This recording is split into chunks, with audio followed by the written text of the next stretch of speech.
"I'm quite warm," said he, "though I have no sheepskin coat. I've had a drop and it runs through all my veins. I need no sheepskins. I go along and don't worry about anything. That's the sort of man I am. What do I care? I can live without sheepskins. I don't need them. My wife will fret, to be sure. And true enough, it is a shame, one works all day long and then does not get paid. Stop a bit. If you don't bring that money along, sure enough I'll skin you, blessed if I don't. How's that? He pays 20 kopecks at a time. What can I do with 20 kopecks? Drink it, that's all one can do. Hard up, he says he is, so he may be, but what about me? You have a house and cattle and everything. I've only what I stand up in. You have corn of your own growing, I have to buy every grain.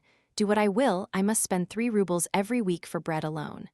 I come home and find the bread all used up, and I have to fork out another ruble and a half. So just pay up what you owe and no nonsense about it. By this time, he had nearly reached the shrine at the bend of the road. Looking up, he saw something whitish behind the shrine. The daylight was fading, and the shoemaker peered at the thing without being able to make out what it was. There was no white stone here before. Can it be an ox? It's not like an ox. It has a head like a man, but it's too white, and what could a man be doing there? He came closer, so that it was clearly visible. To his surprise, it really was a man, alive or dead, sitting naked, leaning motionless against the shrine. Terror seized the shoemaker, and he thought, someone has killed him, stripped him, and left him there. If I meddle, I shall surely get into trouble. So the shoemaker went on. He passed in front of the shrine so that he could not see the man. When he had gone some way, he looked back and saw that the man was no longer leaning against the shrine, but was moving as if looking towards him. The shoemaker felt more frightened than before and thought, shall I go back to him or shall I go on? If I go near him, something dreadful may happen. Who knows who the fellow is? He has not come here for any good. If I go near him, he may jump up and throttle me, and there will be no getting away. Or if not, he'd still be a burden on one's hands. What could I do with a naked man? I couldn't give him my last clothes. Heaven only help me to get away. So the shoemaker hurried on, leaving the shrine behind him, when suddenly his conscience smote him, and he stopped in the road. "What are you doing, Simon?" said he to himself. "The man may be dying of want, and you slip past afraid. Have you grown so rich as to be afraid of robbers? Ah, Simon, shame on you." So he turned back and went up to the man. Simon approached the stranger, looked at him, and saw that he was a young man, fit, with no bruises on his body, only evidently freezing and frightened, and he sat there leaning back without looking up at Simon, as if too faint to lift his eyes. Simon went close to him, and then the man seemed to wake up. Turning his head, he opened his eyes and looked into Simon's face. That one look was enough to make Simon fond of the man. He threw the felt boots on the ground, undid his sash, laid it on the boots, and took off his cloth coat. "It's not a time for talking," said he. "Come, put this coat on at once." And Simon took the man by the elbows and helped him to rise. As he stood there, Simon saw that his body was clean and in good condition, his hands and feet shapely, and his face good and kind. He threw his coat over the man's shoulders, but the latter could not find the sleeves. Simon guided his arms into them, and drawing the coat well on, wrapped it closely about him, tying the sash round the man's waist. Simon even took off his torn cap to put it on the man's head, but then his own head felt cold, and he thought, "I'm quite bald, while he has long curly hair." So he put his cap on his own head again.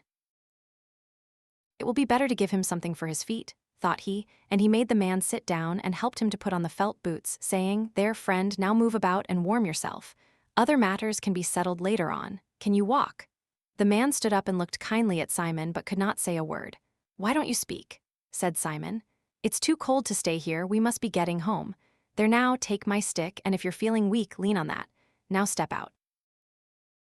The man started walking and moved easily, not lagging behind. As they went along, Simon asked him, "And where do you belong to?" "I'm not from these parts." "I thought as much, I know the folks hereabouts, but how did you come to be there by the shrine?" "I cannot tell. Has someone been ill-treating you?" "No one has ill-treated me. God has punished me." "Of course God rules all. Still, you'll have to find food and shelter somewhere. Where do you want to go to?" "It is all the same to me." Simon was amazed. The man did not look like a rogue, and he spoke gently, but yet he gave no account of himself. Still Simon thought, who knows what may have happened? And he said to the stranger, "Well then, come home with me and at least warm yourself a while." So Simon walked towards his home, and the stranger kept up with him, walking at his side. The wind had risen and Simon felt it cold under his shirt. He was getting over his tipsiness by now and began to feel the frost. He went along sniffling and wrapping his wife's coat round him, and he thought to himself, "There now talk about sheepskins. I went out for sheepskins and come home without even a coat to my back, and what is more, I'm bringing a naked man along with me. Matryona won't be pleased."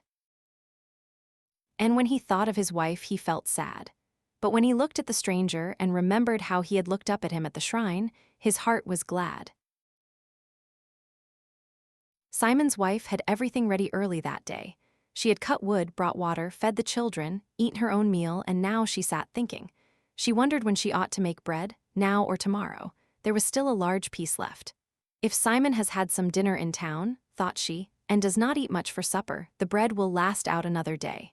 She weighed the piece of bread in her hand again and thought, I won't make any more today.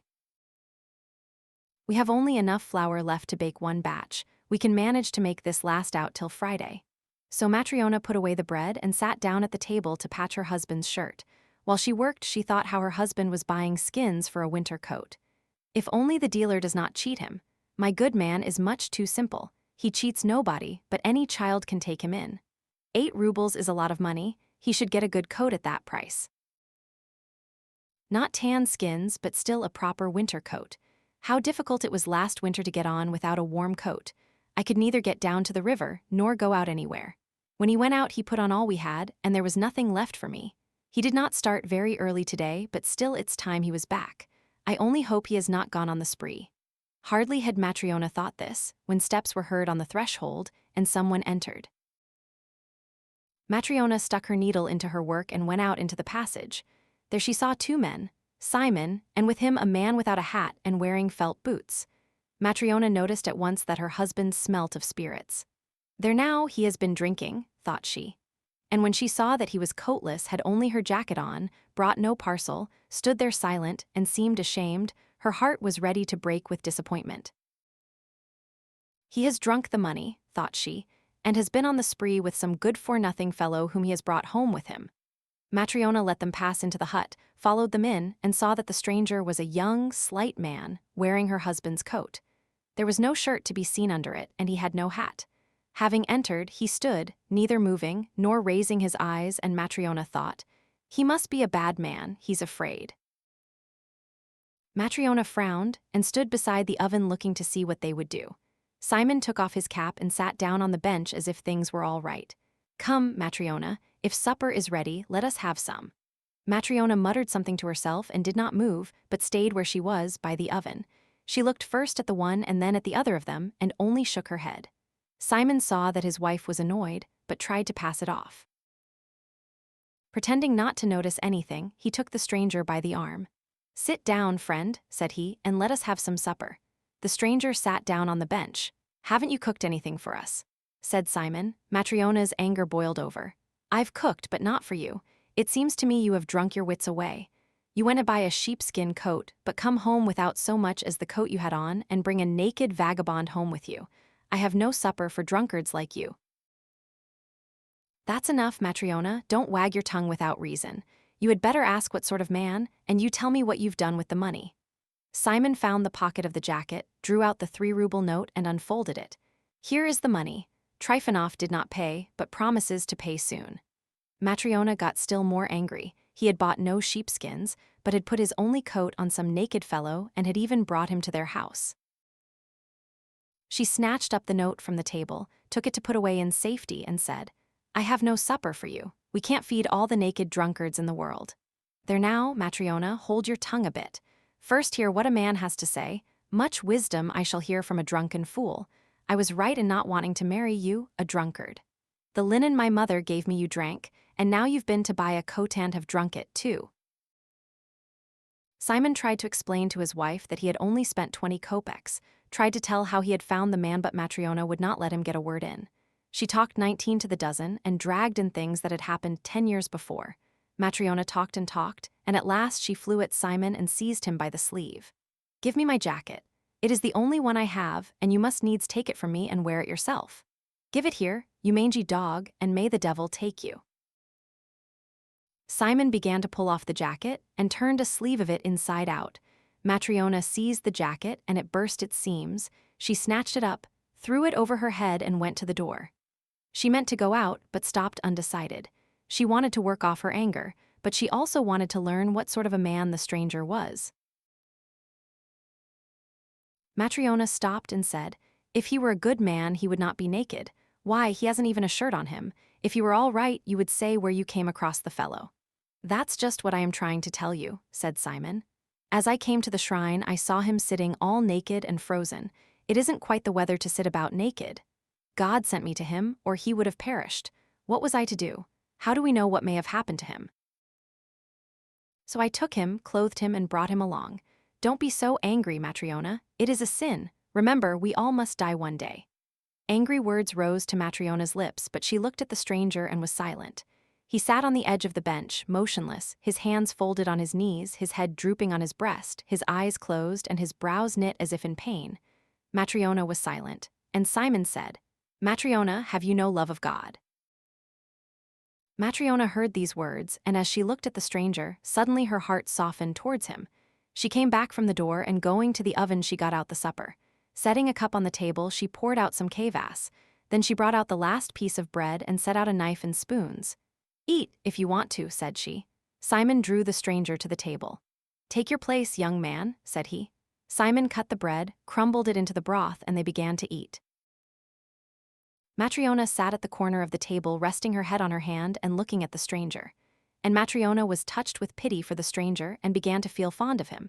And at once the stranger's face lit up, his brows were no longer bent, he raised his eyes and smiled at Matryona. When they had finished supper, the woman cleared away the things and began questioning the stranger. "Where are you from?" said she. "I am not from these parts. But how did you come to be on the road?" "I may not tell. Did someone rob you? God punished me, and you were lying there naked." "Yes, naked and freezing. Simon saw me and had pity on me. He took off his coat, put it on me and brought me here. And you have fed me, given me drink, and shown pity on me. God will reward you." Matryona rose, took from the window Simon's old shirt she had been patching, and gave it to the stranger. She also brought out a pair of trousers for him. "There," said she, "I see you have no shirt. Put this on and lie down where you please in the loft or on the oven." The stranger took off the coat, put on the shirt, and lay down in the loft. Matryona put out the candle, took the coat, and climbed to where her husband lay. Matryona drew the skirts of the coat over her and lay down, but could not sleep. She could not get the stranger out of her mind. When she remembered that he had eaten their last piece of bread and that there was none for tomorrow, and thought of the shirt and trousers she had given away, she felt grieved. But when she remembered how he had smiled, her heart was glad. Long did Matryona lie awake, and she noticed that Simon also was awake. He drew the coat towards him. "Simon, well, you have had the last of the bread, and I have not put any to rise. I don't know what we shall do tomorrow. Perhaps I can borrow some of neighbor Martha. If we're alive, we shall find something to eat." The woman lay still a while and then said, "He seems a good man, but why does he not tell us who he is? I suppose he has his reasons." "Simon, well, we give, but why does nobody give us anything?" Simon did not know what to say, so he only said, "Let us stop talking," and turned over and went to sleep. In the morning, Simon awoke. The children were still asleep. His wife had gone to the neighbors to borrow some bread. The stranger alone was sitting on the bench, dressed in the old shirt and trousers and looking upwards. His face was brighter than it had been the day before. Simon said to him, "Well, friend, the belly wants bread and the naked body clothes. One has to work for a living. What work do you know?" "I do not know any." This surprised Simon, but he said, "Men who want to learn can learn anything. Men work, and I will work also. What is your name?" "Michael." "Well, Michael, if you don't wish to talk about yourself, that is your own affair, but you'll have to earn a living for yourself. If you will work as I tell you, I will give you food and shelter. May God reward you. I will learn. Show me what to do." Simon took yarn, put it round his thumb, and began to twist it. "It is easy enough, see." Michael watched him, put some yarn round his own thumb in the same way, caught the knack, and twisted the yarn also. Then Simon showed him how to wax the thread. This also Michael mastered. Next, Simon showed him how to twist the bristle in and how to sew, and this, too, Michael learned at once. Whatever Simon showed him, he understood at once, and after 3 days he worked as if he had sewn boots all his life. He worked without stopping and ate little. When work was over, he sat silently, looking upwards. He hardly went into the street, spoke only when necessary, and neither joked nor laughed. They never saw him smile, except that first evening when Matryona gave them supper.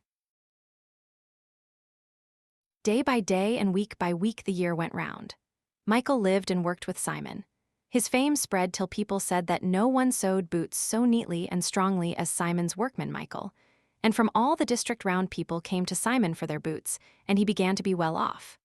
One winter day, as Simon and Michael sat working, a carriage on sledge runners, with 3 horses and with bells, drove up to the hut. They looked out of the window. The carriage stopped at their door. A fine servant jumped down from the box and opened the door. A gentleman in a fur coat got out and walked up to Simon's hut. Up jumped Matryona and opened the door wide. The gentleman stooped to enter the hut, and when he drew himself up again his head nearly reached the ceiling, and he seemed quite to fill his end of the room. Simon rose, bowed, and looked at the gentleman with astonishment. He had never seen anyone like him. Simon himself was lean, Michael was thin, and Matryona was dry as a bone, but this man was like someone from another world, red-faced, burly, with a neck like a bull's, and looking altogether as if he were cast in iron. The gentleman puffed, threw off his fur coat, sat down on the bench, and said, "Which of you is the master bootmaker?" "I am, your excellency," said Simon, coming forward. Then the gentleman shouted to his lad, "Hey, Fedka, bring the leather." The servant ran in, bringing a parcel. The gentleman took the parcel and put it on the table. "Untie it," said he. The lad untied it. The gentleman pointed to the leather. "Look here, shoemaker," said he, "do you see this leather?" "Yes, your honor, but do you know what sort of leather it is?" Simon felt the leather and said, "It is good leather." "Good indeed. Why, you fool, you never saw such leather before in your life. It's German and cost 20 rubles. Simon was frightened and said, "Where should I ever see leather like that?" "Just so. Now can you make it into boots for me?" "Yes, your excellency, I can." Then the gentleman shouted at him, "You can you? Well, remember whom you are to make them for and what the leather is. You must make me boots that will wear for a year, neither losing shape nor coming unsewn. If you can do it, take the leather and cut it up, but if you can't, say so. I warn you now, if your boots become unsewn or lose shape within a year, I will have you put in prison. If they don't burst or lose shape for a year, I will pay you 10 rubles for your work." Simon was frightened and did not know what to say. He glanced at Michael and, nudging him with his elbow, whispered, "Shall I take the work?" Michael nodded his head as if to say, "Yes, take it." Simon did as Michael advised and undertook to make boots that would not lose shape or split for a whole year. Calling his servant, the gentleman told him to pull the boot off his left leg, which he stretched out. "Take my measure," said he. Simon stitched a paper measure 17 inches long, smoothed it out, knelt down, wiped his hand well on his apron so as not to soil the gentleman's sock, and began to measure. He measured the sole and round the instep, and began to measure the calf of the leg, but the paper was too short. The calf of the leg was as thick as a beam. "Mind you don't make it too tight in the leg." Simon stitched on another strip of paper. The gentleman twitched his toes about in his sock, looking round at those in the hut, and as he did so, he noticed Michael. "Whom have you there?" asked he. "That is my workman. He will sew the boots." "Mind," said the gentleman to Michael, "remember to make them so that they will last me a year."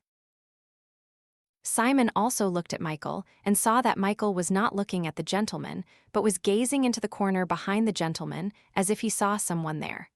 Michael looked, and suddenly he smiled, and his face became brighter. "What are you grinning at, you fool?" thundered the gentleman. "You had better look to it that the boots are ready in time." "They shall be ready in good time," said Michael.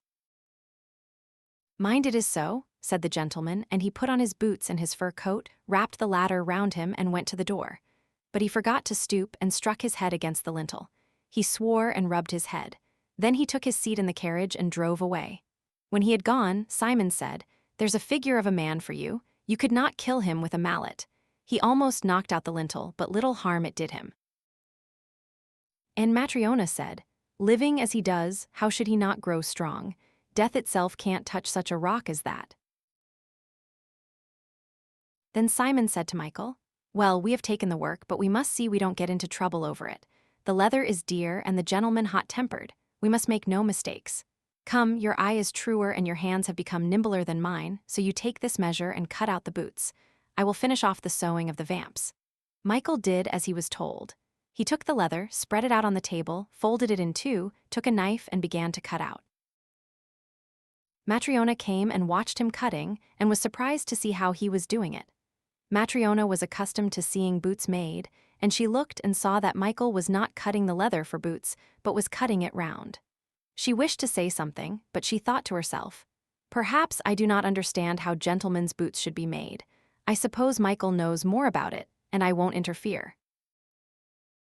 When Michael had cut up the leather, he took a thread and began to sew not with two ends, as boots are sewn, but with a single end, as for soft slippers.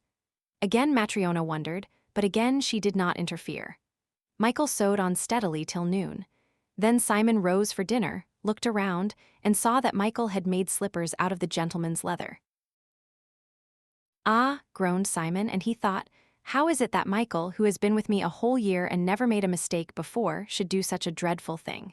The gentleman ordered high boots, welted with whole fronts, and Michael has made soft slippers with single soles and has wasted the leather. What am I to say to the gentleman? I can never replace leather such as this." And he said to Michael, "What are you doing, friend? You have ruined me. You know the gentleman ordered high boots, but see what you have made." Hardly had he begun to rebuke Michael when rat-tat went the iron ring that hung at the door. Someone was knocking. They looked out of the window. A man had come on horseback and was fastening his horse. They opened the door, and the servant who had been with the gentleman came in. "Good day," said he. "Good day," replied Simon. "What can we do for you?" "My mistress has sent me about the boots." "What about the boots?" "Why, my master no longer needs them. He is dead." "Is it possible?" "He did not live to get home after leaving you, but died in the carriage. When we reached home and the servants came to help him alight, he rolled over like a sack. He was dead already, and so stiff that he could hardly be got out of the carriage. My mistress sent me here, saying, 'Tell the bootmaker that the gentleman who ordered boots of him and left the leather for them no longer needs the boots, but that he must quickly make soft slippers for the corpse.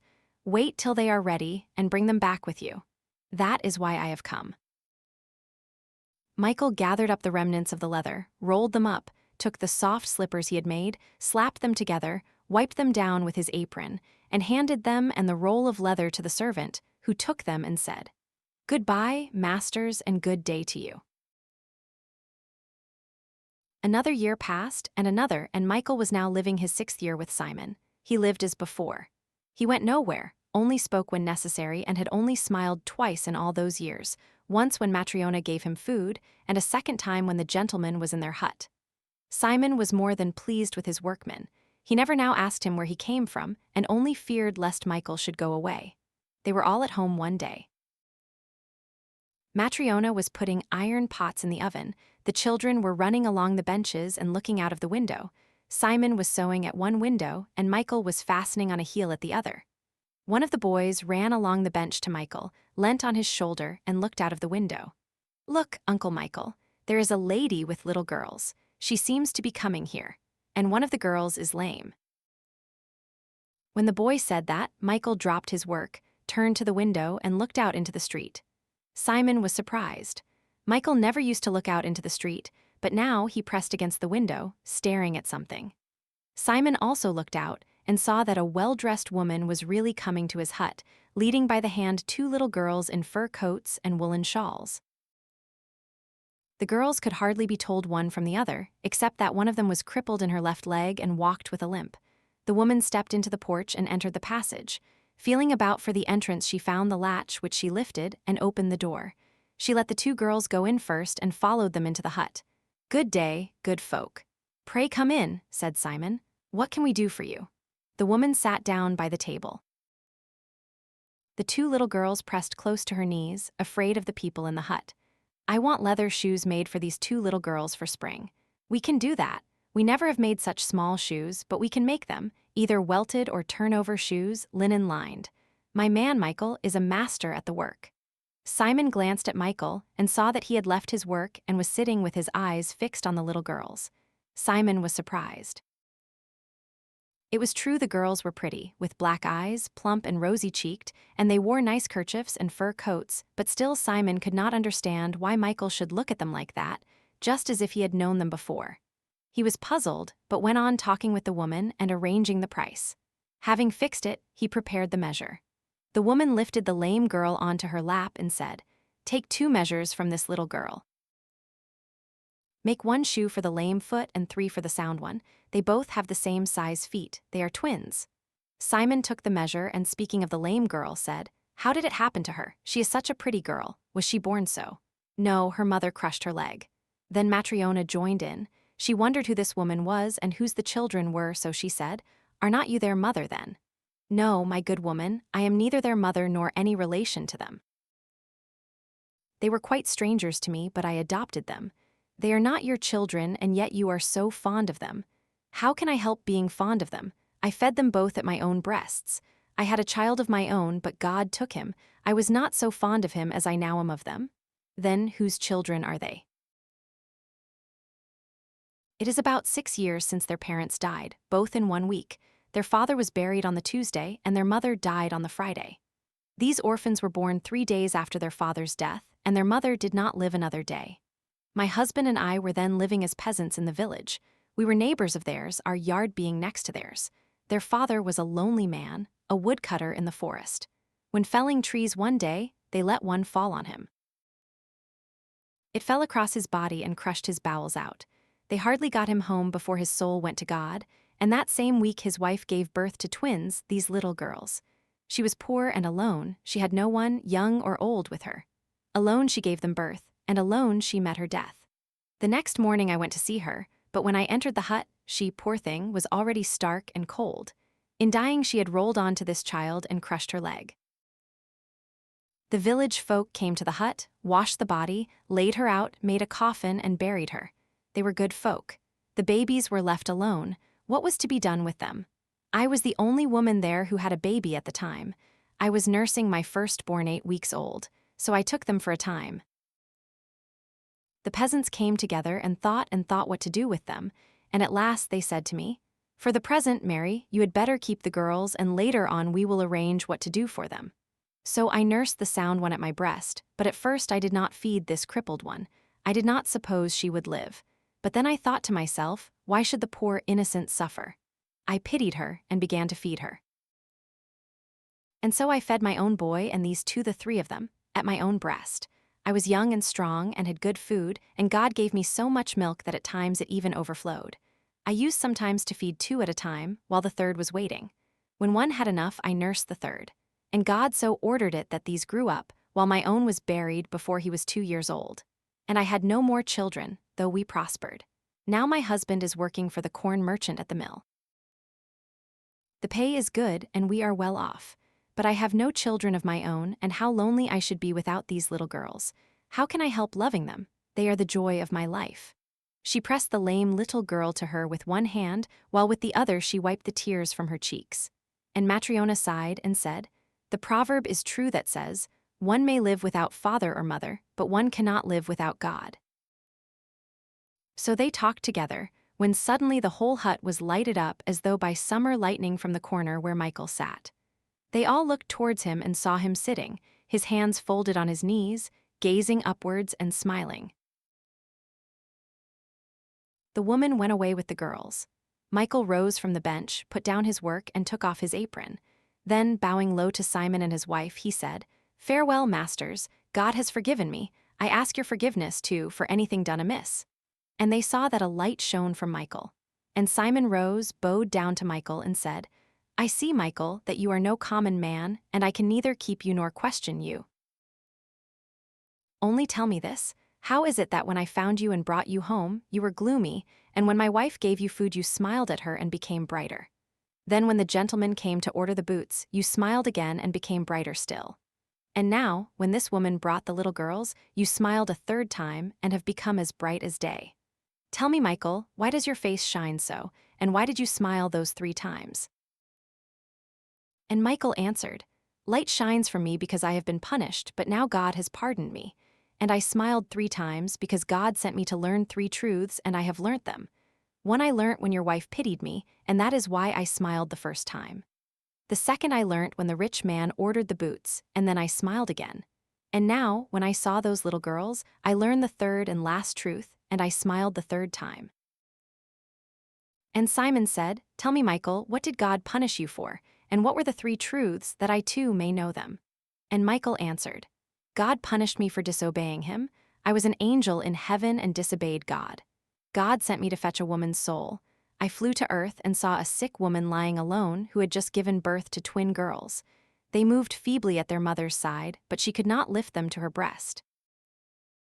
When she saw me, she understood that God had sent me for her soul, and she wept and said, 'Angel of God, my husband has just been buried, killed by a falling tree.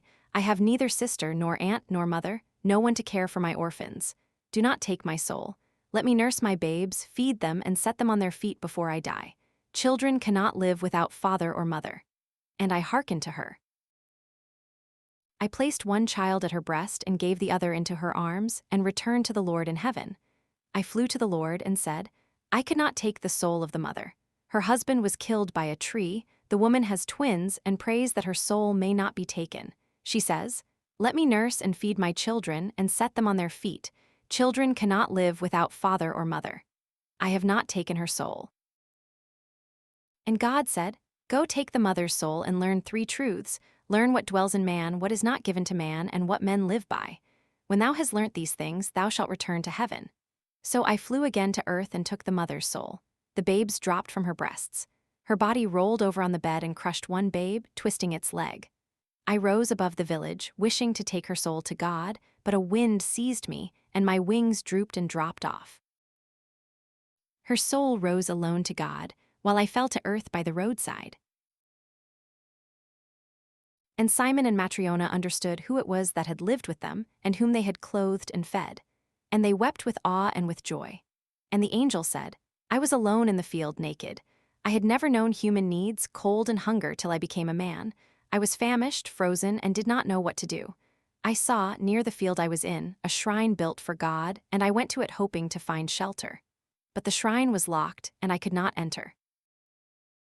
So I sat down behind the shrine to shelter myself at least from the wind. Evening drew on. I was hungry, frozen, and in pain. Suddenly I heard a man coming along the road. He carried a pair of boots and was talking to himself. For the first time since I became a man, I saw the mortal face of a man, and his face seemed terrible to me, and I turned from it. And I heard the man talking to himself of how to cover his body from the cold in winter, and how to feed wife and children. And I thought, I am perishing of cold and hunger, and here is a man thinking only of how to clothe himself and his wife, and how to get bread for themselves. He cannot help me. When the man saw me, he frowned and became still more terrible, and passed me by on the other side. I despaired, but suddenly I heard him coming back. I looked up and did not recognize the same man. Before I had seen death in his face, but now he was alive, and I recognized in him the presence of God. He came up to me, clothed me, took me with him, and brought me to his home. I entered the house. A woman came to meet us and began to speak. The woman was still more terrible than the man had been. The spirit of death came from her mouth. I could not breathe for the stench of death that spread around her. She wished to drive me out into the cold, and I knew that if she did so, she would die. Suddenly her husband spoke to her of God, and the woman changed at once. And when she brought me food and looked at me, I glanced at her and saw that death no longer dwelt in her. She had become alive, and in her too I saw God. Then I remembered the first lesson God had set me: learn what dwells in man. And I understood that in man dwells love. I was glad that God had already begun to show me what he had promised, and I smiled for the first time. But I had not yet learned all. I did not yet know what is not given to man, and what men live by. I lived with you, and a year passed. A man came to order boots that should wear for a year without losing shape or cracking. I looked at him, and suddenly, behind his shoulder, I saw my comrade, the angel of death. None but me saw that angel, but I knew him, and knew that before the sun set he would take that rich man's soul.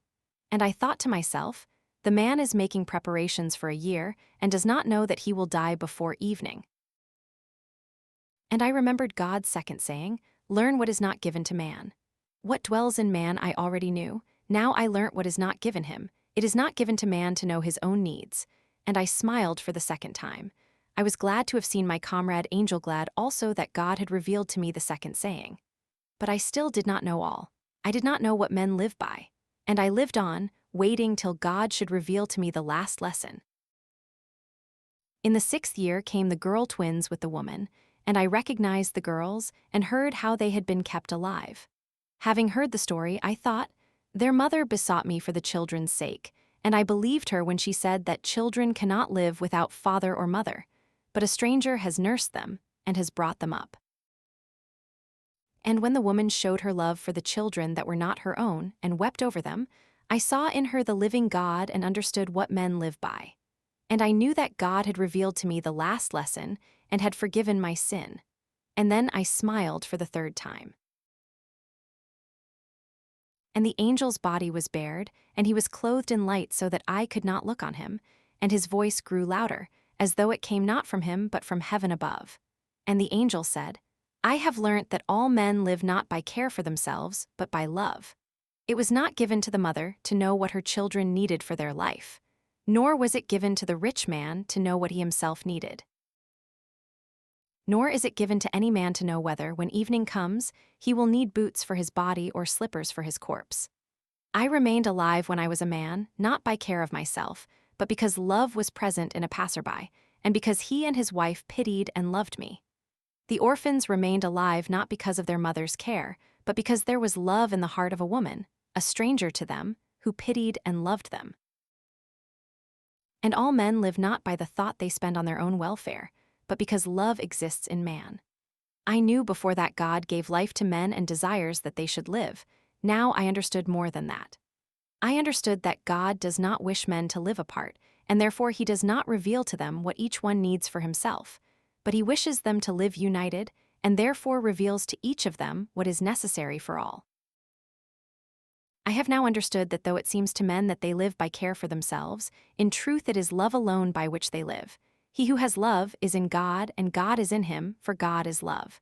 And the angel sang praise to God, so that the hut trembled at his voice. The roof opened, and a column of fire rose from earth to heaven. Simon and his wife and children fell to the ground. Wings appeared upon the angel's shoulders, and he rose into the heavens. And when Simon came to himself, the hut stood as before, and there was no one in it but his own family. It once occurred to a certain king that if he always knew the right time to begin everything, if he knew who were the right people to listen to and whom to avoid, and, above all, if he always knew what was the most important thing to do, he would never fail in anything he might undertake. And this thought having occurred to him, he had it proclaimed throughout his kingdom that he would give a great reward to anyone who would teach him what was the right time for every action, and who were the most necessary people, and how he might know what was the most important thing to do. And learned men came to the king, but they all answered his questions differently.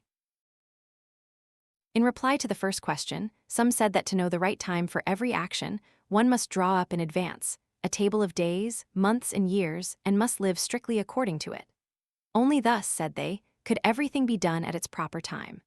Others declared that it was impossible to decide beforehand the right time for every action, but that not letting oneself be absorbed in idle pastimes, one should always attend to all that was going on, and then do what was most needful.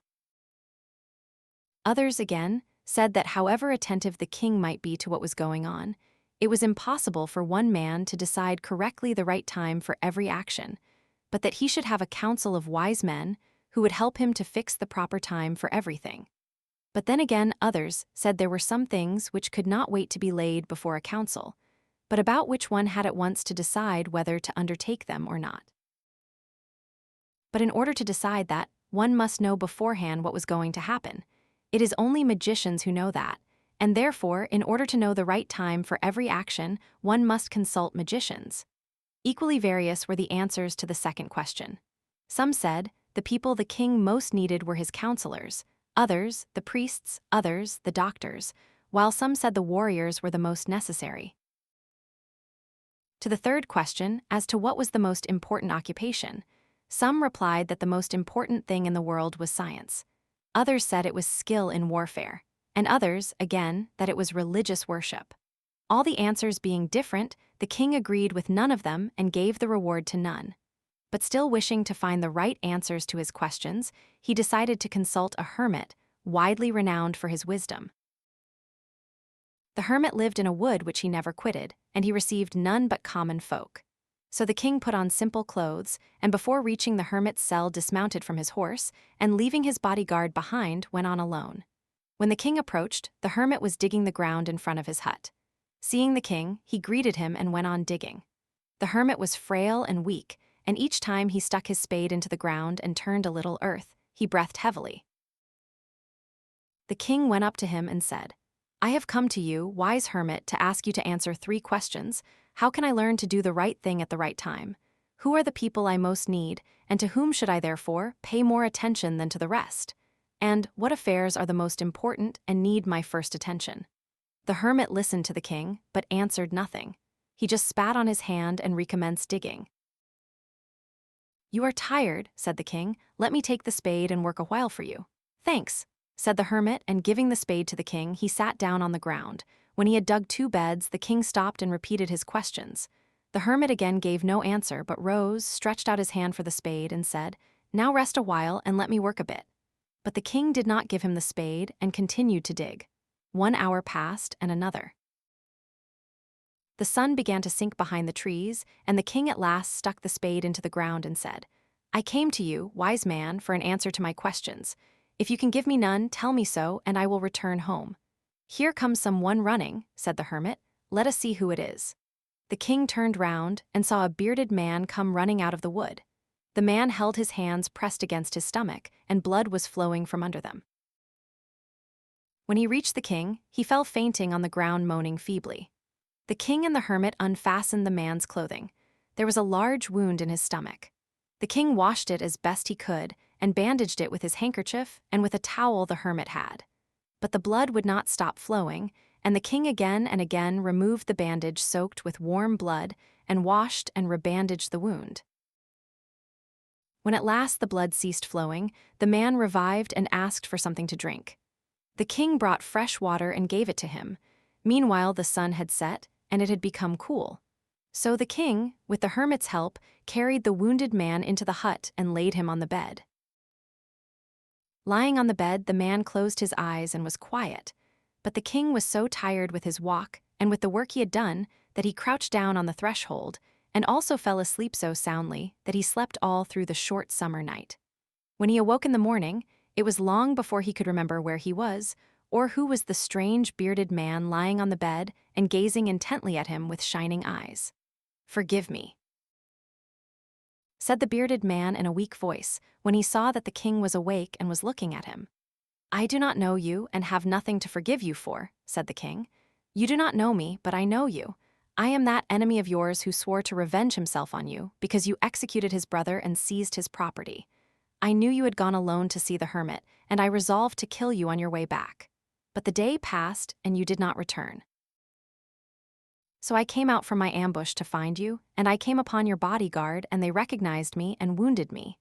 I escaped from them, but should have bled to death had you not dressed my wound. I wished to kill you, and you have saved my life. Now, if I live, and if you wish it, I will serve you as your most faithful slave, and will bid my sons do the same. Forgive me." The king was very glad to have made peace with his enemy so easily, and to have gained him for a friend, and he not only forgave him, but said he would send his servants and his own physician to attend him, and promised to restore his property. Having taken leave of the wounded man, the king went out into the porch and looked around for the hermit. Before going away, he wished once more to beg an answer to the questions he had put. The hermit was outside on his knees, sowing seeds in the beds that had been dug the day before. The king approached him and said, "For the last time, I pray you to answer my questions, wise man. You have already been answered," said the hermit, still crouching on his thin legs and looking up at the king who stood before him. "How answered? What do you mean?" asked the king. "Do you not see?" replied the hermit. "If you had not pitied my weakness yesterday and had not dug those beds for me, but had gone your way, that man would have attacked you, and you would have repented of not having stayed with me. So the most important time was when you were digging the beds, and I was the most important man, and to do me good was your most important business. Afterwards, when that man ran to us, the most important time was when you were attending to him, for if you had not bound up his wounds, he would have died without having made peace with you.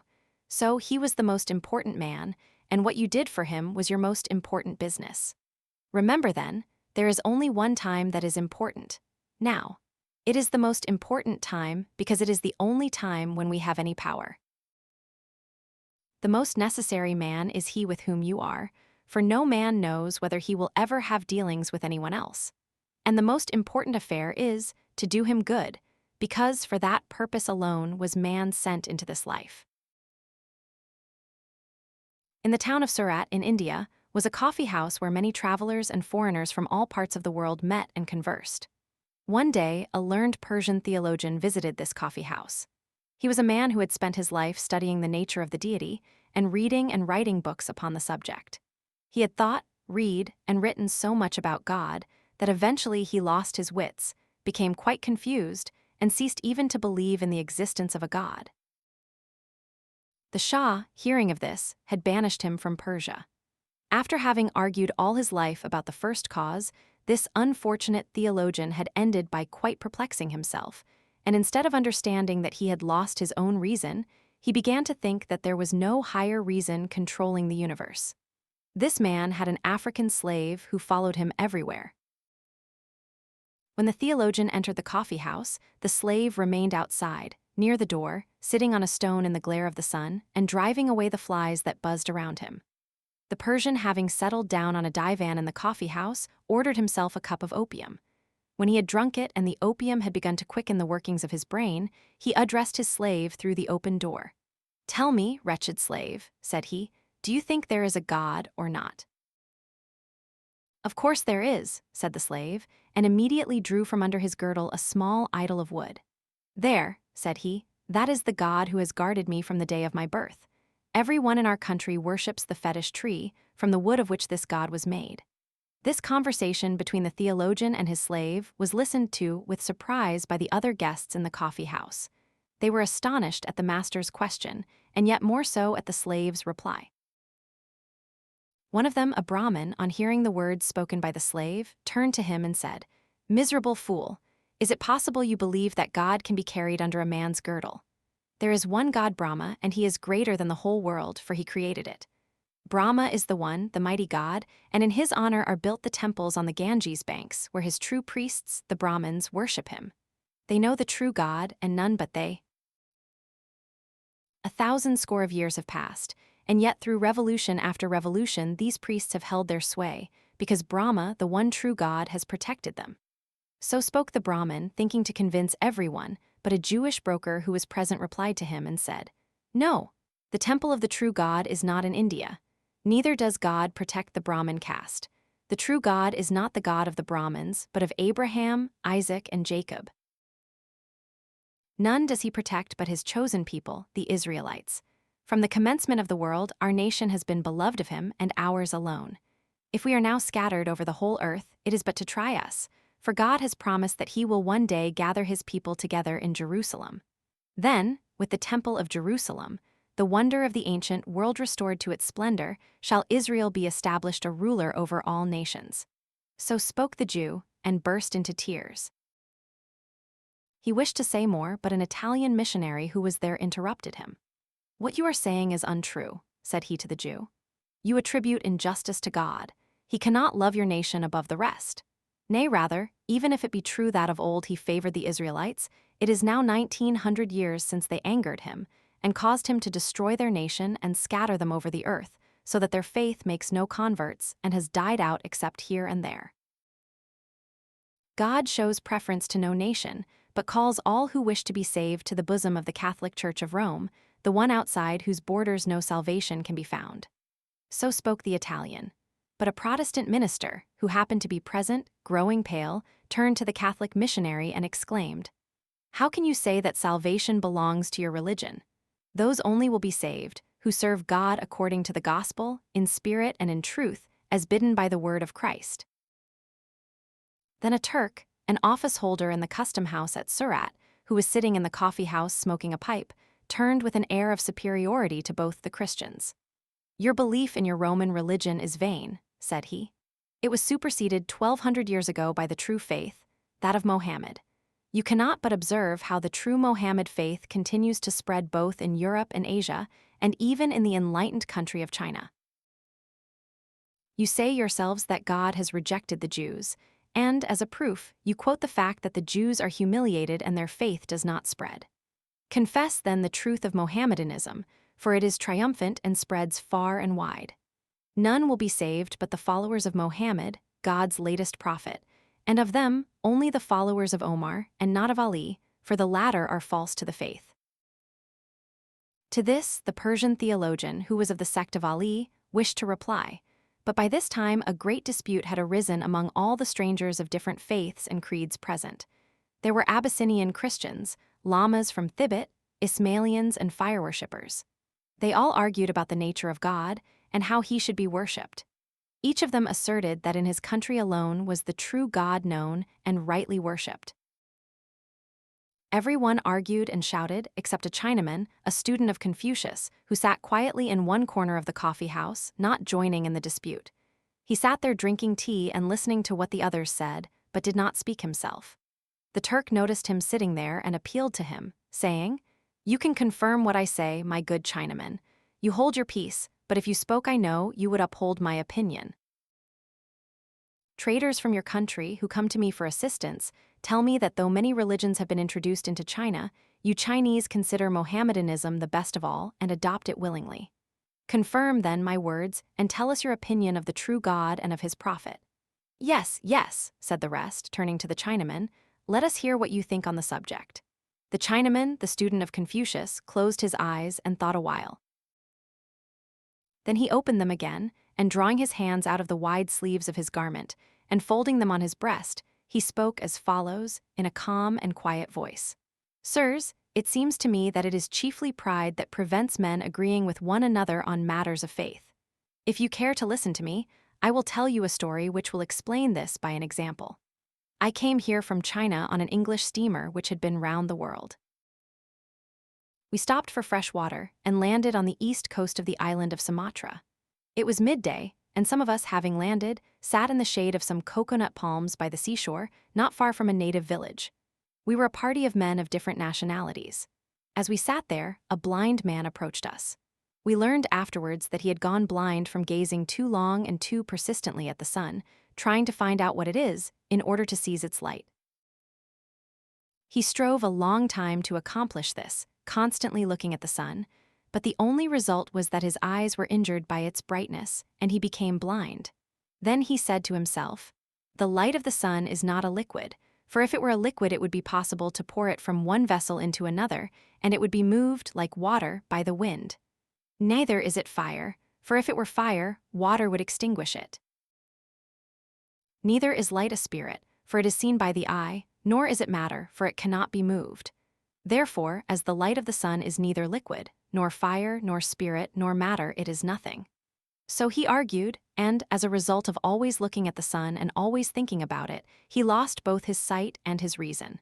And when he went quite blind, he became fully convinced that the sun did not exist. With this blind man came a slave, who after placing his master in the shade of a coconut tree, picked up a coconut from the ground and began making it into a night light. He twisted a wick from the fiber of the coconut, squeezed oil from the nut in the shell, and soaked the wick in it. As the slave sat doing this, the blind man sighed and said to him, "Well, slave, was I not right when I told you there is no sun? Do you not see how dark it is? Yet people say there is a sun. But if so, what is it?" "I do not know what the sun is," said the slave. "That is no business of mine, but I know what light is. Here I have made a night light by the help of which I can serve you and find anything I want in the hut." And the slave picked up the coconut shell, saying, "This is my son." A lame man with crutches, who was sitting nearby, heard these words and laughed. "You have evidently been blind all your life," said he to the blind man, "not to know what the sun is. I will tell you what it is. The sun is a ball of fire, which rises every morning out of the sea and goes down again among the mountains of our island each evening. We have all seen this, and if you had had your eyesight, you too would have seen it." A fisherman, who had been listening to the conversation, said, "It is plain enough that you have never been beyond your own island. If you were not lame, and if you had been out as I have in a fishing boat, you would know that the sun does not set among the mountains of our island, but as it rises from the ocean every morning, so it sets again in the sea every night. What I am telling you is true, for I see it every day with my own eyes. Then an Indian who was of our party interrupted him by saying, "I am astonished that a reasonable man should talk such nonsense.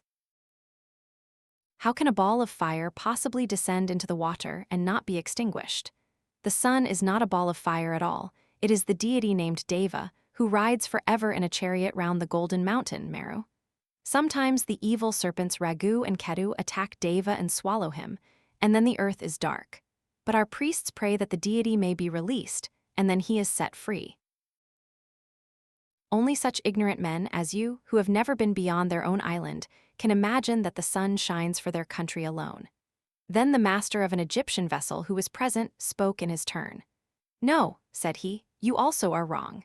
The sun is not a deity, and does not move only round India and its Golden Mountain.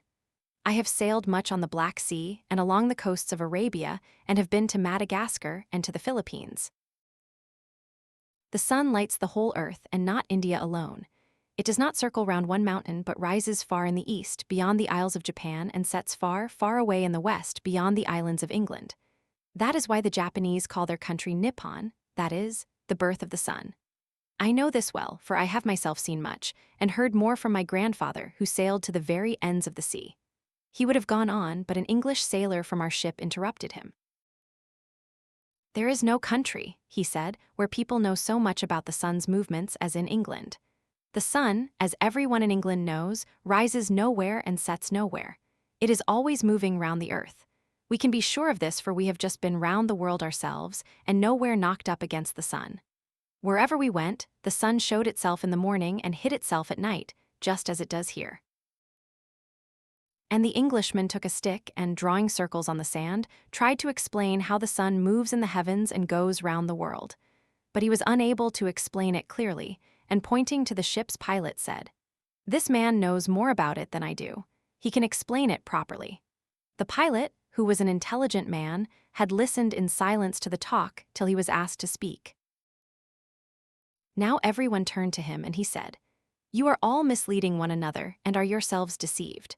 The sun does not go round the earth, but the earth goes round the sun, revolving as it goes and turning towards the sun in the course of each 24 hours, not only Japan and the Philippines and Sumatra where we now are, but Africa and Europe and America and many lands besides. The sun does not shine for some one mountain, or for some one island, or for some one sea, nor even for one earth alone, but for other planets as well as our earth. If you would only look up at the heavens instead of at the ground beneath your own feet, you might all understand this, and would then no longer suppose that the sun shines for you, or for your country alone." Thus spoke the wise pilot, who had voyaged much about the world, and had gazed much upon the heavens above. "So on matters of faith," continued the Chinaman, the student of Confucius, "it is pride that causes error and discord among men. As with the sun, so it is with God. Each man wants to have a special god of his own, or at least a special god for his native land. Each nation wishes to confine in its own temples him, whom the world cannot contain. Can any temple compare with that which God himself has built to unite all men in one faith and one religion? All human temples are built on the model of this temple, which is God's own world. Every temple has its fonts, its vaulted roof, its lamps, its pictures or sculptures, its inscriptions, its books of the law, its offerings, its altars, and its priests.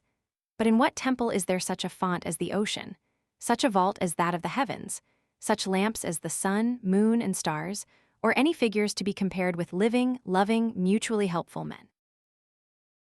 Where are there any records of God's goodness so easy to understand as the blessings which God has strewn abroad for man's happiness? Where is there any book of the law so clear to each man as that written in his heart? What sacrifices equal the self-denials which loving men and women make for one another? And what altar can be compared with the heart of a good man, on which God himself accepts the sacrifice? The higher a man's conception of God, the better will he know him. And the better he knows God, the nearer will he draw to him, imitating his goodness, his mercy, and his love of man. Therefore, let him who sees the sun's whole light filling the world refrain from blaming or despising the superstitious man, who in his own idol sees one ray of that same light. Let him not despise even the unbeliever who is blind and cannot see the sun at all. So spoke the Chinaman, the student of Confucius, and all who were present in the coffee house were silent, and disputed no more as to whose faith was the best. An elder sister came to visit her younger sister in the country. The elder was married to a tradesman in town, the younger to a peasant in the village. As the sisters sat over their tea talking, the elder began to boast of the advantages of town life, saying how comfortably they lived there, how well they dressed, what fine clothes her children wore, what good things they ate and drank, and how she went to the theater, promenades, and entertainments. The younger sister was piqued, and in turn disparaged the life of a tradesman and stood up for that of a peasant. "I would not change my way of life for yours," said she. "We may live roughly, but at least we are free from anxiety. You live in better style than we do, but though you often earn more than you need, you are very likely to lose all you have. You know the proverb, 'Loss and gain are brothers twain.' It often happens that people who are wealthy one day are begging their bread the next. Our way is safer. Though a peasant's life is not a fat one, it is a long one. We shall never grow rich, but we shall always have enough to eat." The elder sister said sneeringly, "Enough. Yes, if you like to share with the pigs and the calves. What do you know of elegance or manners? However much your good man may slave, you will die as you are living on a dung heap, and your children the same." "Well, what of that?" replied the younger. "Of course our work is rough and coarse, but on the other hand it is sure, and we need not bow to anyone. But you, in your towns, are surrounded by temptations. Today all may be right, but tomorrow the evil one may tempt your husband with cards, wine, or women, and all will go to ruin. Don't such things happen often enough?" Paham, the master of the house, was lying on the top of the oven, and he listened to the women's chatter. "It is perfectly true," thought he. "Busy as we are from childhood tilling Mother Earth, we peasants have no time to let any nonsense settle in our heads. Our only trouble is that we haven't land enough. If I had plenty of land, I shouldn't fear the devil himself." The women finished their tea, chatted a while about dress, and then cleared away the tea things and lay down to sleep. But the devil had been sitting behind the oven and had heard all that was said. He was pleased that the peasant's wife had led her husband into boasting, and that he had said that if he had plenty of land, he would not fear the devil himself. "All right," thought the devil, "we will have a tussle. I'll give you land enough, and by means of that land I will get you into my power." Close to the village there lived a lady, a small landowner, who had an estate of about 300 acres. She had always lived on good terms with the peasants, until she engaged as her steward an old soldier, who took to burdening the people with fines. However careful Paham tried to be, it happened again and again that now a horse of his got among the lady's oats, now a cow strayed into her garden, now his calves found their way into her meadows, and he always had to pay a fine.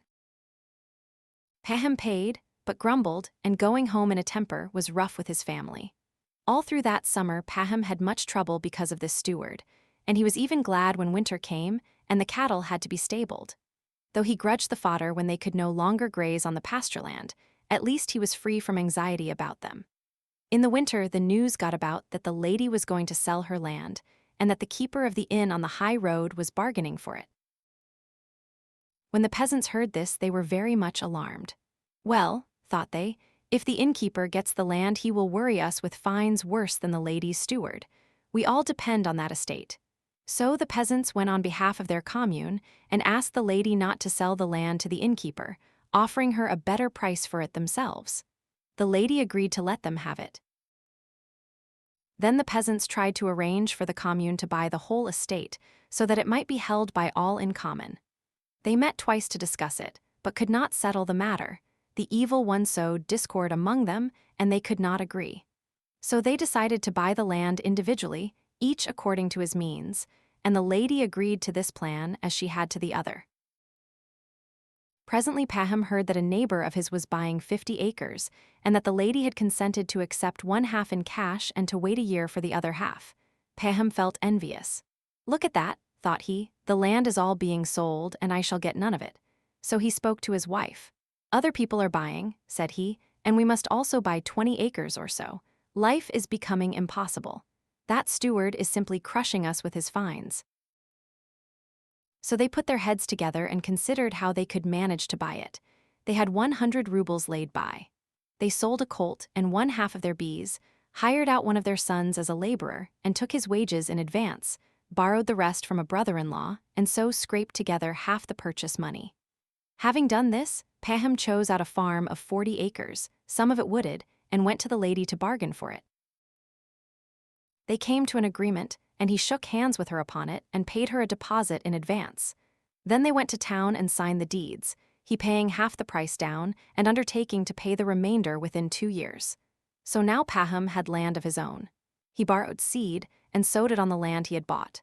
The harvest was a good one, and within a year he had managed to pay off his debts both to the lady and to his brother-in-law. So he became a landowner, plowing and sowing his own land, making hay on his own land, cutting his own trees, and feeding his cattle on his own pasture. When he went out to plow his fields, or to look at his growing corn, or at his grass meadows, his heart would fill with joy. The grass that grew and the flowers that bloomed there seemed to him unlike any that grew elsewhere. Formerly, when he had passed by that land, it had appeared the same as any other land, but now it seemed quite different. So Paham was well contented, and everything would have been right if the neighboring peasants would only not have trespassed on his cornfields and meadows. He appealed to them most civilly, but they still went on. Now the communal herdsmen would let the village cows stray into his meadows, then horses from the night pasture would get among his corn. Paham turned them out again and forgave their owners, and for a long time he forbore from prosecuting anyone. But at last he lost patience and complained to the district court. He knew it was the peasants' want of land and no evil intent on their part that caused the trouble, but he thought, I cannot go on overlooking it, or they will destroy all I have. They must be taught a lesson. So he had them up, gave them one lesson, and then another, and 2 or 3 of the peasants were fined. After a time, Paham's neighbors began to bear him a grudge for this, and would now and then let their cattle on his land on purpose. One peasant even got into Paham's wood at night and cut down 5 young lime trees for their bark. Paham, passing through the wood one day, noticed something white. He came nearer and saw the stripped trunks lying on the ground, and close by stood the stumps where the tree had been. Paham was furious. If he had only cut one here and there, it would have been bad enough, thought Paham, but the rascal has actually cut down a whole clump. If I could only find out who did this, I would pay him out. He racked his brains as to who it could be. Finally, he decided, it must be Simon, no one else could have done it. See, he went to Simon's homestead to have a look around, but he found nothing, and only had an angry scene. However, he now felt more certain than ever that Simon had done it, and he lodged a complaint. Simon was summoned. The case was tried and retried, and at the end of it all Simon was acquitted, there being no evidence against him. Paham felt still more aggrieved, and let his anger loose upon the elder and the judges. You let thieves grease your palms, said he. If you were honest folk yourselves, you would not let a thief go free. So Paham quarreled with the judges and with his neighbors. Threats to burn his building began to be uttered, so though Paham had more land, his place in the commune was much worse than before. About this time, a rumor got about that many people were moving to new parts. There's no need for me to leave my land, thought Paham. But some of the others might leave our village, and then there would be more room for us. I would take over their land myself and make my estate a bit bigger. I could then live more at ease.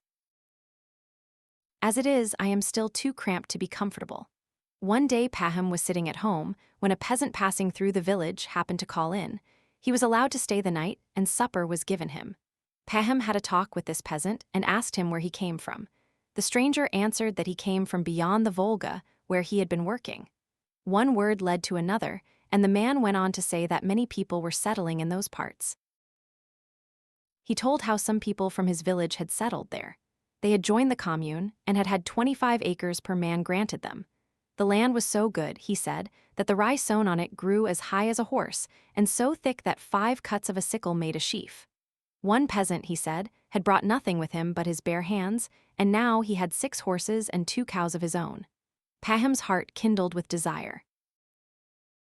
He thought, why should I suffer in this narrow hole, if one can live so well elsewhere? I will sell my land and my homestead here, and with the money I will start afresh over there and get everything new. In this crowded place one is always having trouble, but I must first go and find out all about it myself. Towards summer he got ready and started. He went down the Volga on a steamer to Samara, then walked another 300 miles on foot, and at last reached the place. It was just as the stranger had said. The peasants had plenty of land. Every man had 25 acres of communal land given him for his use, and anyone who had money could buy, besides, at 50 cents an acre, as much good freehold land as he wanted. Having found out all he wished to know, Paham returned home as autumn came on and began selling off his belongings. He sold his land at a profit, sold his homestead and all his cattle, and withdrew from membership of the commune. He only waited till the spring, and then started with his family for the new settlement.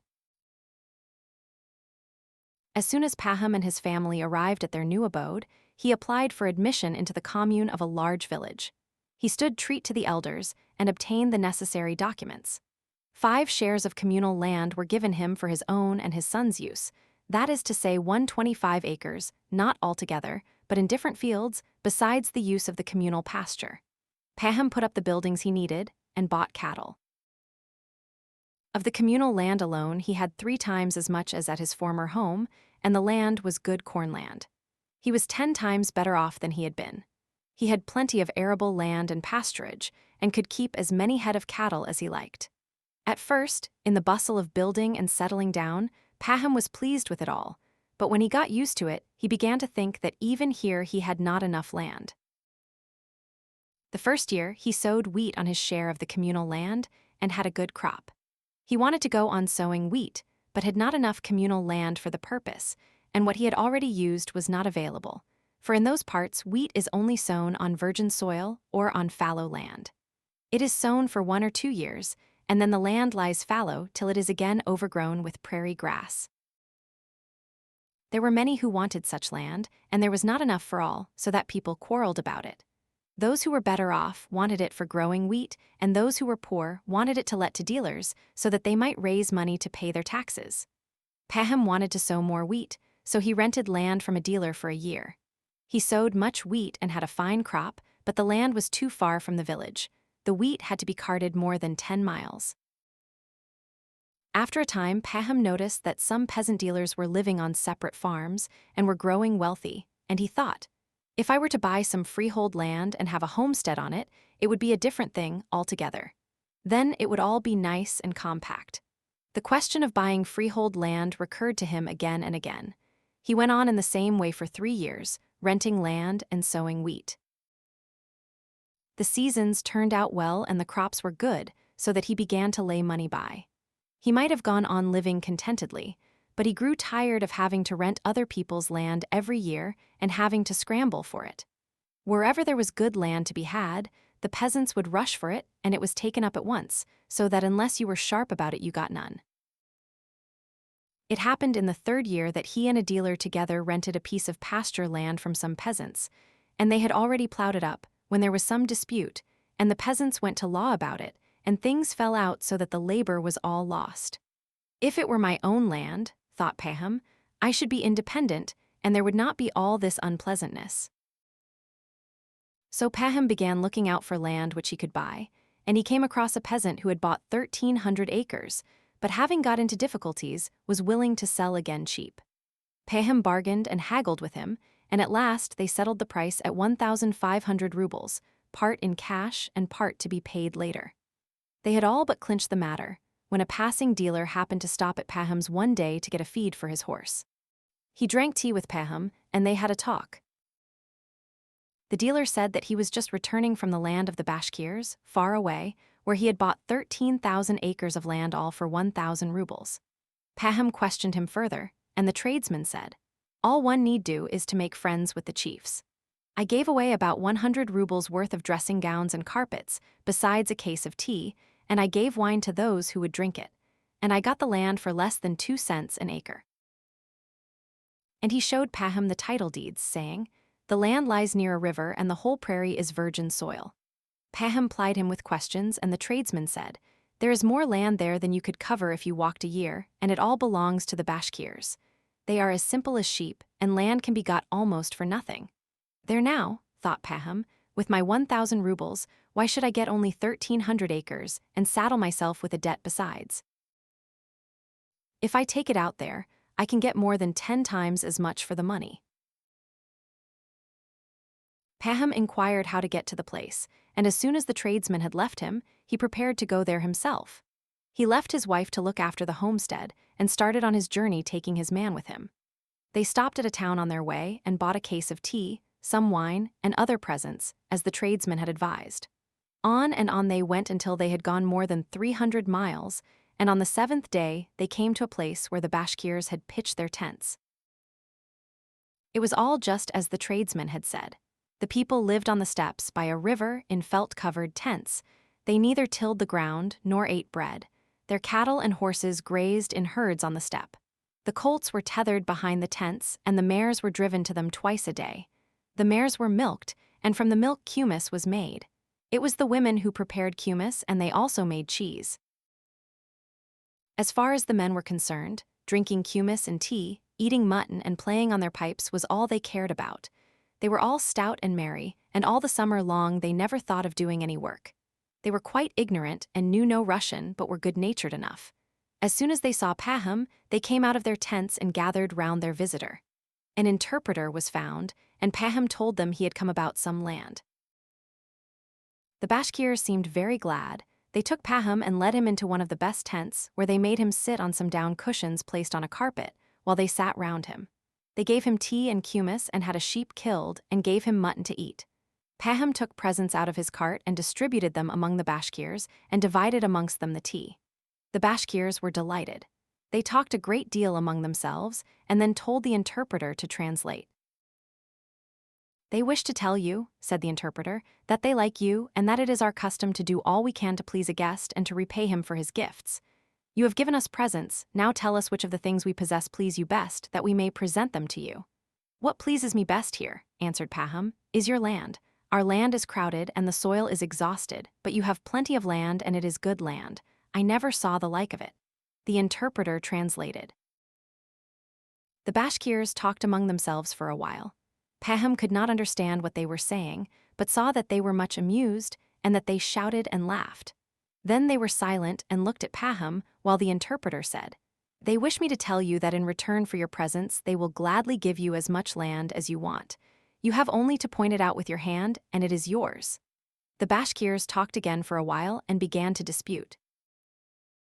Pahom asked what they were disputing about, and the interpreter told him that some of them thought they ought to ask their chief about the land and not act in his absence, while others thought there was no need to wait for his return. While the Bashkirs were disputing, a man in a large fox fur cap appeared on the scene. They all became silent and rose to their feet. The interpreter said, "This is our chief himself." Pahom immediately fetched the best dressing gown and 5 pounds of tea and offered these to the chief. The chief accepted them and seated himself in the place of honor. The Bashkirs at once began telling him something. The chief listened for a while, then made a sign with his head for them to be silent, and addressing himself to Pahom, said in Russian, "Well, let it be so. Choose whatever piece of land you like, we have plenty of it. How can I take as much as I like?" Thought Pahom, "I must get a deed to make it secure, or else they may say, 'It is yours,' and afterwards may take it away again." "Thank you for your kind words," he said aloud. "You have much land, and I only want a little. But I should like to be sure which bit is mine. Could it not be measured and made over to me? Life and death are in God's hands. You good people give it to me, but your children might wish to take it away again." "You are quite right," said the chief. "We will make it over to you." "I heard that a dealer had been here," continued Pahom, "and that you gave him a little land, too, and signed title deeds to that effect. I should like to have it done in the same way." The chief understood. "Yes," replied he, "that can be done quite easily. We have a scribe, and we will go to town with you and have the deed properly sealed." "And what will be the price?" asked Pahom. "Our price is always the same, 1,000 rubles a day." Pahom did not understand. "A day? What measure is that? How many acres would that be?" "We do not know how to reckon it out," said the chief. "We sell it by the day. As much as you can go round on your feet in a day is yours, and the price is 1,000 rubles a day." Pahom was surprised. "But in a day you can get round a large tract of land," he said. The chief laughed. "It will all be yours," said he, "but there is one condition. If you don't return on the same day to the spot whence you started, your money is lost." "But how am I to mark the way that I have gone?" "Why, we shall go to any spot you like and stay there. You must start from that spot and make your round, taking a spade with you. Wherever you think necessary, make a mark. At every turning, dig a hole and pile up the turf. Then afterwards we will go round with a plow from hole to hole. You may make as large a circuit as you please, but before the sun sets, you must return to the place you started from. All the land you cover will be yours." Paham was delighted. It was decided to start early next morning. They talked a while, and after drinking some more kumis and eating some more mutton, they had tea again, and then the night came on. They gave Paham a feather bed to sleep on, and the Bashkirs dispersed for the night, promising to assemble the next morning at daybreak and ride out before sunrise to the appointed spot.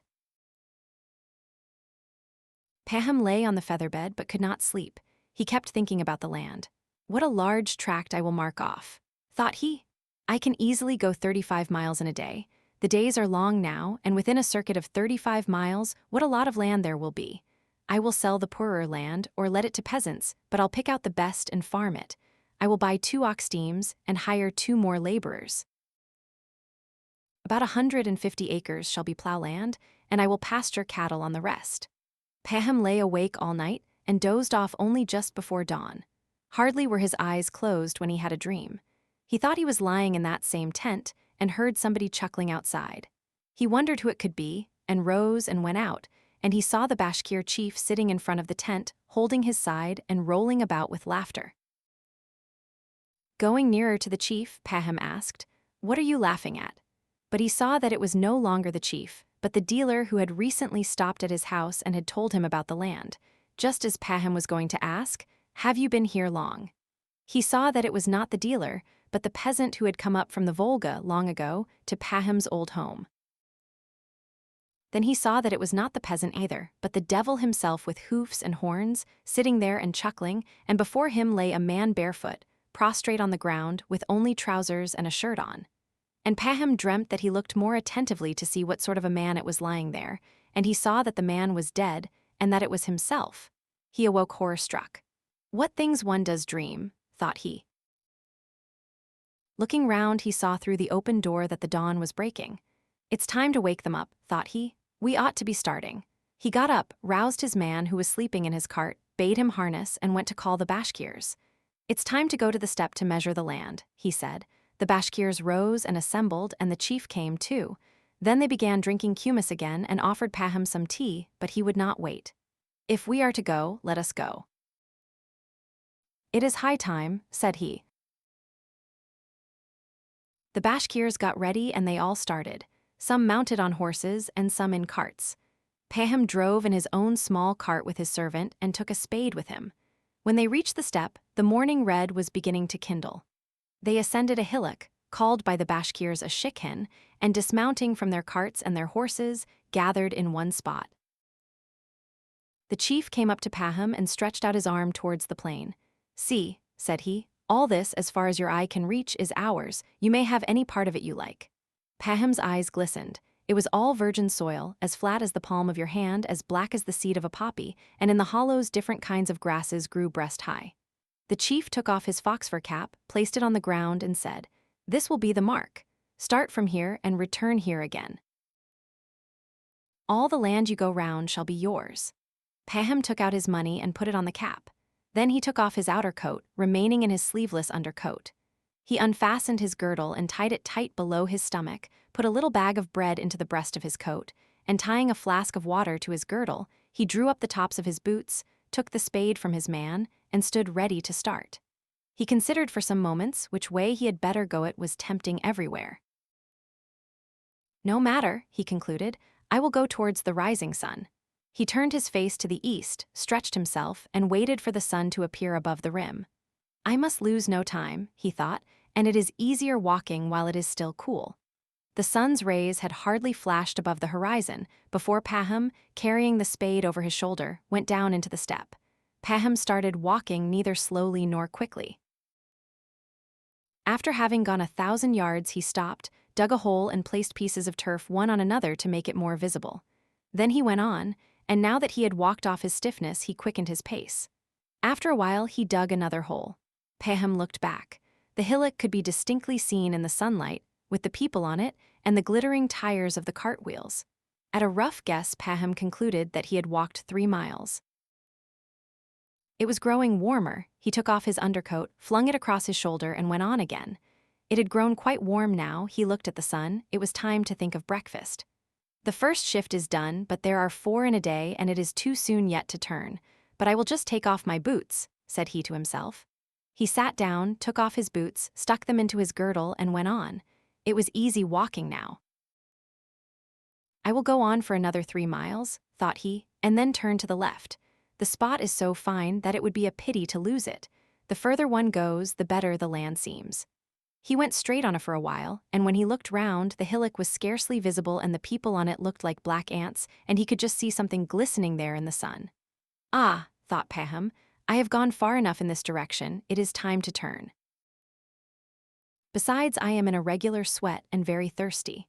He stopped, dug a large hole, and heaped up pieces of turf. Next he untied his flask, had a drink, and then turned sharply to the left. He went on, the grass was high and it was very hot. Paham began to grow tired. He looked at the sun and saw that it was noon. Well, he thought, I must have a rest. He sat down and ate some bread and drank some water, but he did not lie down, thinking that if he did he might fall asleep. After sitting a little while, he went on again. At first he walked easily. The food had strengthened him, but it had become terribly hot and he felt sleepy. Still he went on, thinking, an hour to suffer, a lifetime to live. He went a long way in this direction also, and was about to turn to the left again when he perceived a damp hollow. It would be a pity to leave that out, he thought. Flax would do well there. So he went on past the hollow and dug a hole on the other side of it before he turned the corner. Paham looked towards the hillock. The heat made the air hazy. It seemed to be quivering, and through the haze the people on the hillock could scarcely be seen. Ah, thought Paham, I have made the sides too long, I must make this one shorter. And he went along the third side, stepping faster. He looked at the sun. It was nearly halfway to the horizon, and he had not yet done 2 miles of the third side of the square. He was still 10 miles from the goal. No, he thought, though it will make my land lopsided, I must hurry back in a straight line now. I might go too far, and as it is I have a great deal of land. So Paham hurriedly dug a hole and turned straight towards the hillock. Paham went straight towards the hillock, but he now walked with difficulty. He was done up with the heat, his bare feet were cut and bruised, and his legs began to fail. He longed to rest, but it was impossible if he meant to get back before sunset. The sun waits for no man, and it was sinking lower and lower. Oh dear, he thought, if only I have not blundered trying for too much. What if I am too late? He looked towards the hillock and at the sun. He was still far from his goal, and the sun was already near the rim. Paham walked on and on. It was very hard walking, but he went quicker and quicker. He pressed on, but was still far from the place. He began running, threw away his coat, his boots, his flask, and his cap, and kept only the spade which he used as a support. What shall I do? He thought again. I have grasped too much and ruined the whole affair. I can't get there before the sun sets. And this fear made him still more breathless. Paham went on running, his soaking shirt and trousers stuck to him, and his mouth was parched. His breast was working like a blacksmith's bellows, his heart was beating like a hammer, and his legs were giving way as if they did not belong to him. Paham was seized with terror lest he should die of the strain. Though afraid of death, he could not stop. After having run all that way, they will call me a fool if I stop now, thought he. And he ran on, and drew near and heard the Bashkirs yelling and shouting to him, and their cries inflamed his heart still more. He gathered his last strength and ran on. The sun was close to the rim, and cloaked in mist looked large and red as blood. Now, it was about to set. The sun was quite low, but he was also quite near his aim. Paham could already see the people on the hillock waving their arms to hurry him up. He could see the fox-fur cap on the ground, and the money on it, and the chief sitting on the ground holding his sides. And Paham remembered his dream. There is plenty of land, thought he, but will God let me live on it? I have lost my life, I have lost my life. I shall never reach that spot. Paham looked at the sun, which had reached the earth. One side of it had already disappeared. With all his remaining strength he rushed on, bending his body forward so that his legs could hardly follow fast enough to keep him from falling. Just as he reached the hillock, it suddenly grew dark. He looked up. The sun had already set. He gave a cry. All my labor has been in vain, thought he, and was about to stop, but he heard the Bashkirs still shouting, and remembered that though to him, from below, the sun seemed to have set, they on the hillock could still see it. He took a long breath and ran up the hillock. It was still light there. He reached the top and saw the cap. Before it sat the chief laughing and holding his sides. Again Paham remembered his dream, and he uttered a cry. His legs gave way beneath him. He fell forward and reached the cap with his hands. "Ah, what a fine fellow!" exclaimed the chief. "He has gained much land." Paham's servant came running up and tried to raise him, but he saw that blood was flowing from his mouth. Paham was dead. The Bashkirs clicked their tongues to show their pity. His servant picked up the spade and dug a grave long enough for Paham to lie in and buried him in it. 6 feet from his head to his heels was all he needed.